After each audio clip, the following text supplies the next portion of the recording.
Saatnya belajar, ayo semangat anak-anakku. Untuk kompetensi dasar 3.1 dan 4.1.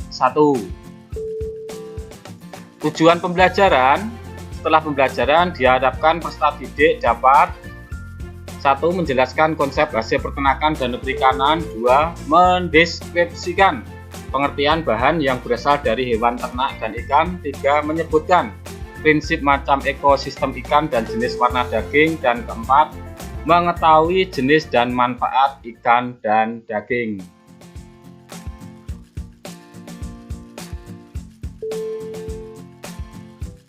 Untuk peta materi ini 3.1 dan 3.2.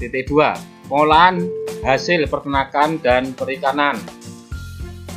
Yang pertama menjadi makanan dan yang kedua menjadi olahan pangan setengah jadi, mulai dari pengertian, jenis dan manfaat, metode pengolahan, tahapan pengolahan, kemasan dan penyajian produk pengolahan.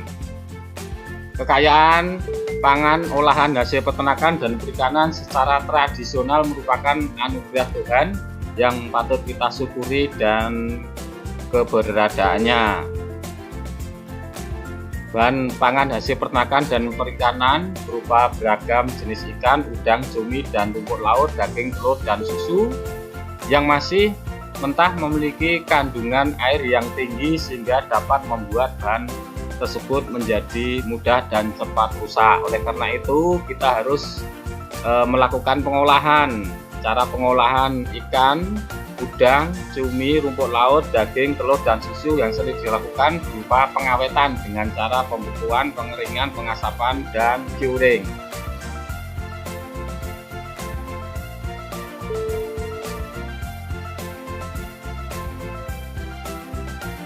A. Jenis ikan, udang, cumi, rumput laut, daging, telur, dan susu.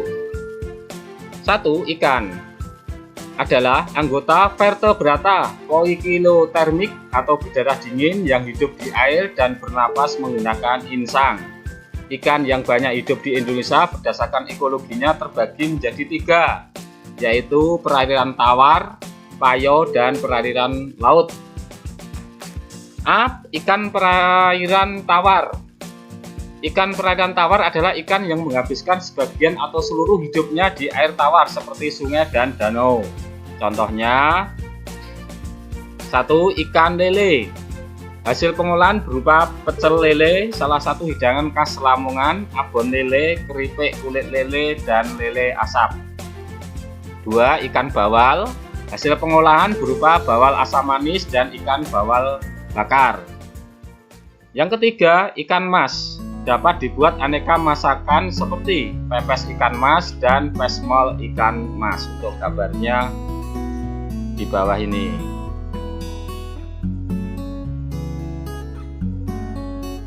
B. Ikan perairan payo. Ikan perairan payo adalah ikan yang hidupnya di perairan payo. Perairan payo merupakan percampuran antara perairan tawar dan perairan laut seperti muara. Kadar garam dalam perairan tersebut berkisar 5-29 ppm. Contohnya A. Ikan bandeng. Hasil olahan yang terkenal dari ikan bandeng adalah bandeng presto, yaitu ikan bandeng yang dimasak dengan cara dikukus atau direbus dengan tekanan tinggi sehingga durinya menjadi lunak. Kemudian yang kedua adalah ikan kakap. Ikan kakap merupakan ikan yang banyak digunakan dalam bahan pembuatan olahan ikan frozen food seperti otak-otak, siomay, kaki naga, dan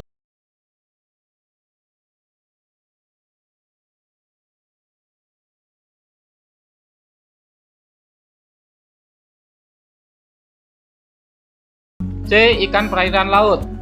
Ikan perairan laut adalah ikan yang hidup di laut dengan salinitas di atas 30 ppm. Contoh A. Ikan tuna.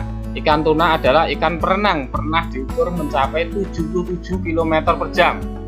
Ukuran tubuhnya kisaran antara 1000 sampai 225 cm. Tubuh ikan tuna tertutup oleh sisik-sisik kecil berwarna biru tua agak gelap dan bagian atas tubuhnya sebagian besar memiliki sirip tambahan yang berwarna kuning cerah dengan pinggiran berwarna gelap. Hasil olahan ikan tuna berupa filet ikan, stik tuna, pengalengan ikan tuna, dan lain-lain. Untuk B, ikan tenggiri. Ikan tenggiri memiliki tubuh memanjang dan pipih, bersisik kecil dan tipis dengan warna tubuh belang-belang biru gelap. Ikan tenggiri bermulut besar dengan taring yang tajam, hidup berkelompok dengan tidak jauh dari pantai. Ukuran ikan tenggiri bisa mencapai 1 meter sampai 2,2 meter. Hasil olahan dari ikan tenggiri berupa siomay, kerupuk, bakso, empek-empek, dan lain-lain.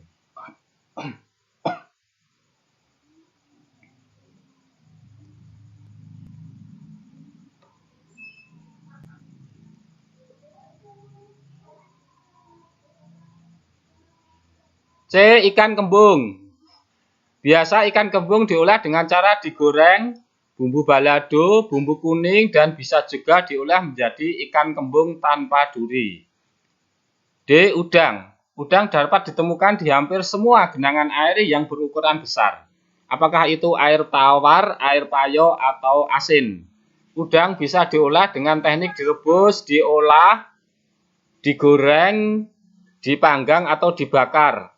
Dari olahan yang sangat sederhana hanya direbus goreng saja, dimakan oleh sambal atau diolah menjadi udang goreng tepung, udang asam manis, sup udang, atau diolah menjadi makanan setengah jadi seperti kerupuk udang. Jenis-jenis udang konsumsi: A. Udang jerbung, B. Udang peci, C. Udang cokong atau tokal galah, kemudian D. Udang windu atau pacet atau tiger, E. Udang dogol, F. Udang paname, G. Udang kipas, H. Udang ribon. Ini contoh gambar 8 jenis udang konsumsi. 1. Udang jebur, ini sering disebut udang putih.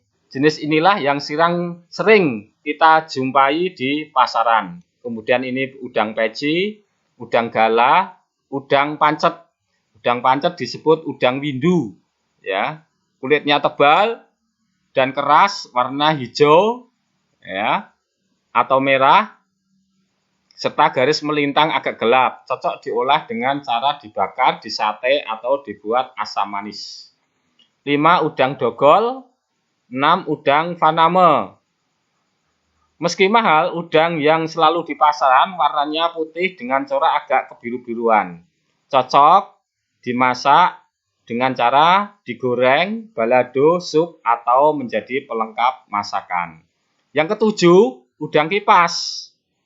Nama lainnya udang sikat. Bentuknya menyerupai lobster, ya, dengan ukuran yang lebih kecil. Tekstur kulitnya keras, tetapi tidak sekeras lobster. Cocok dijadikan masakan bersaus seperti udang saus padang, asam manis, atau masak balado. Yang 8 adalah udang ribon. Memiliki ukuran paling kecil di antara jenis ukuran tubuhnya dibandingkan dengan udang-udang yang ketujuh ini. Ya, cocok dengan pelengkap masakan seperti rempeyek, botok, atau sambal udang. Ini udang ribon, ya, bentuknya kecil-kecil.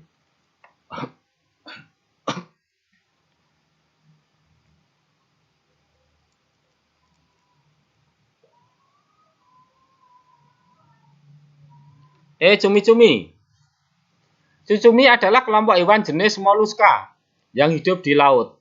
Bentuk cumi-cumi adalah silinder kerucut memanjang dengan warna bening, kaca transparan disertai warna-warna lainnya, ungu, merah, atau kuning. Sesuai kamuflase tempat cumi-cumi tinggal, memiliki 10 tangan yang panjang dan bermangkok penghisap yang berguna untuk menjerat mangsanya. Cumi-cumi termasuk hewan dalam golongan invertebrata, tidak bertulang belakang. Cumi-cumi ini dikonsumsi manusia jenis Loligopealae, kaya akan kalsium dan protein serta rendah energi. Kandungan gizi dalam cumi-cumi yang baik bagi tubuh adalah selenium, riboflavin, vitamin B12, tinta yang terdapat pada cumi juga dapat mencegah kanker. Ya. Cumi-cumi dapat diolah dengan teknik direbus, digoreng, dipanggang, dibakar.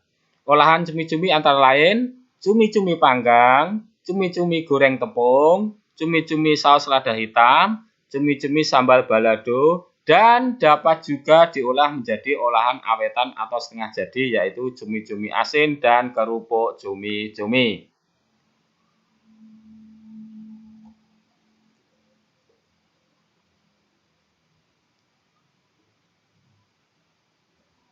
Untuk selanjutnya, jenis-jenis cumi-cumi. 1. Cumi telur. Ya, cumi telur. Memiliki bagian perutnya menggembung. Cumi telur sering digunakan untuk berbagai masakan yang banyak tersaji di rumah makan seafood. Biasanya ditambahkan telur kocok maupun bahan lain ke dalam bagian perutnya. Yang kedua, cumi bangka. Ya, cumi bangka. Cumi bangka ukurannya lebih panjang, ya, karena banyak ditemukan di Pulau Bangka, maka disebut cumi bangka. Biasanya cumi-cumi bangka diolah dengan cara dibakar utuh, dimasak gulai atau dipotong-potong untuk dibuat sup. 3. Cumi sero, tubuhnya cenderung putih, ya. Ini ya, maka gambarnya di bawah ini. Cumi sero tubuhnya cenderung putih dengan sedikit bintik merah.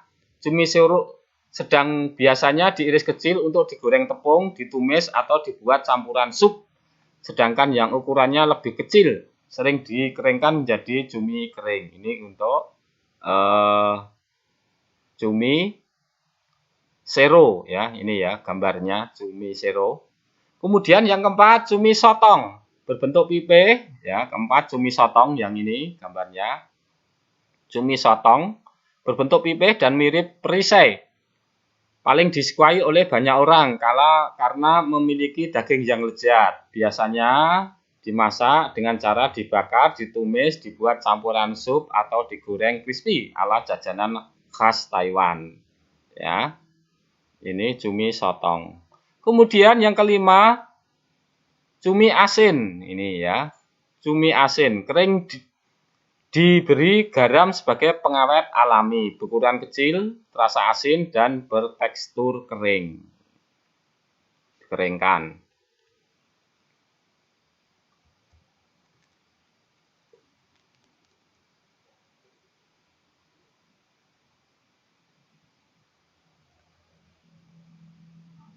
F. Rumput laut.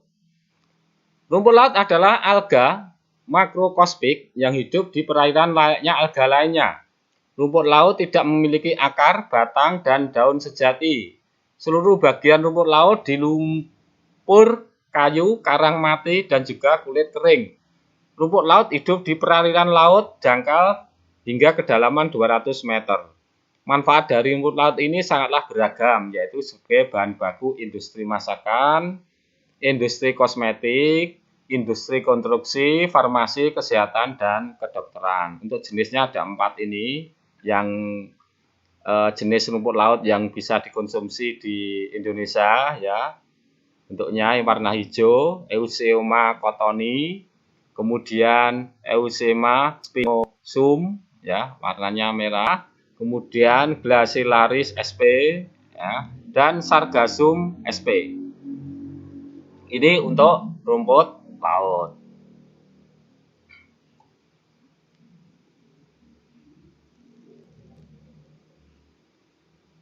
Selanjutnya daging. Ya, nomor 2 daging. Daging pengertiannya yaitu urat daging atau otot yang melekat pada kerangka. Pengertian lain daging adalah bagian dari hewan potong yang digunakan manusia sebagai bahan makanan. Selain menarik selera, daging merupakan sumber protein hewan berkualitas tinggi. Daging yang dihasilkan ada 2 macam. 1, hewan berkaki 4, yaitu sapi, kerbau, domba, kambing, dan kuda. Ini biasa disebut daging merah. 2, hewan berkaki 2, yang disebut unggas atau daging putih, yaitu ayam, itik, enok, kalkun, darat, dan burung puyuh. Ya, termasuk juga sapi. Untuk penjelasan daging merah, daging berkaki 4, ya, 1. Daging sapi. Selain direbus, digoreng atau dibakar, daging sapi dapat diolah menjadi ragam olahan seperti rendang, semur, bakso, abon, dendeng, sosis, dan salami serta kornet. Gambarnya ini ya, daging sapi. Kemudian untuk daging kerbau ini ya, ciri khas berwarna merah agak gelap, memiliki tekstur serat yang lebih kasar dibandingkan dengan daging sapi. Ya, selanjutnya adalah daging kambing. Daging kambing lebih empuk daripada daging sapi dan kerbau. Serat dagingnya lebih halus dan mempunyai rasa dan aroma khas. Hasil pengolahan daging kambing seperti sate, sop, gulai, ya, tongseng, bisa juga masakan yang lainnya.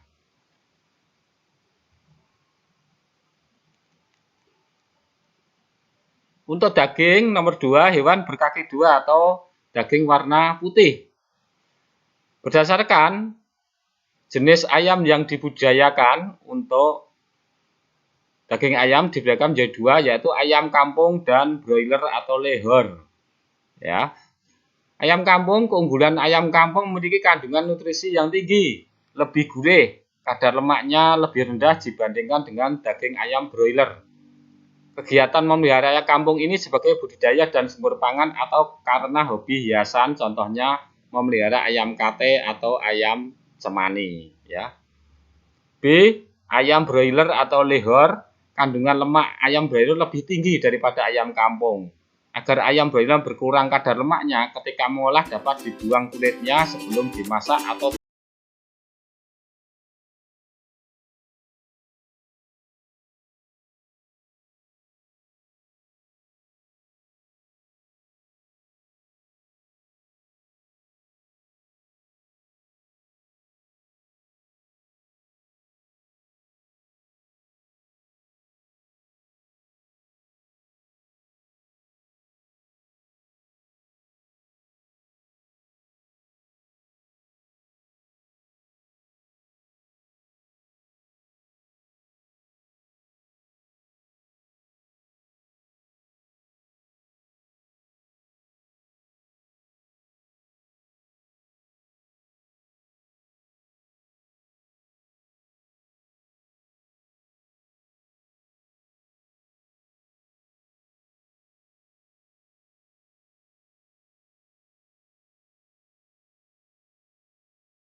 pindang telur, telur asin, dan lain-lain.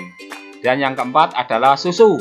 Susu adalah cairan berwarna putih yang disekresikan oleh kelenjar mamane pada bintang mamalia betina untuk bahan makanan dan sumber gizi untuk anaknya. Contohnya kambing, domba, kerbau, unta, dan kuda. Susu binatang, biasanya sapi, banyak diolah menjadi berbagai produk, misalnya yogurt, keju, mentega, susu kental manis, susu bubuk, dan es krim. Produk susu dapat dibedakan menjadi beberapa tipe berdasarkan kandungan lemaknya yang terdapat di dalamnya, yaitu susu murni, whole milk, susu kurang lemak, reduced fat milk, ya, reduced fat milk, susu rendah lemak low fat milk, dan susu bebas lemak free fat milk atau susu skim atau skim milk.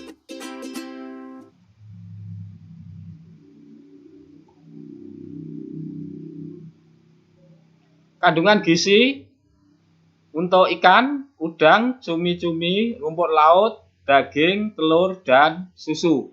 Ya. Tabel pertama ini kandungan gizi ikan, udang, cumi-cumi, dan rumput laut. Ya. Ini dari berbagai daftar ini, kandungan kalori, protein, lemak, kolesterol, dan zat besinya bisa dilihat di tabel ini. Atau bisa kalian simak di buku paket kalian. Ya. Kemudian tabel 4.2 kandungan gizi daging, mulai ayam, sapi, kerbau, kambing. Ya. Dan selanjutnya berapa persentase protein, lemak, kalsium, fosfor, besi, vitamin A, dan vitamin B1-nya. Selanjutnya tabel 4.3 kandungan gizi susu. Ya. Kemudian jenis dagingnya sapi, kambing, domba, dan kerbau, protein, lemak, karbohidrat, kalium, kalsium, fosfor, besi, vitamin A, vitamin B1. Ya, bisa kalian baca di sini. Kadar yang kemudian untuk ayam beras ini berapa persentase protein, lemak, karbohidrat. Misalkan ini lemaknya 11,1 ya, kemudian air itu 11,3.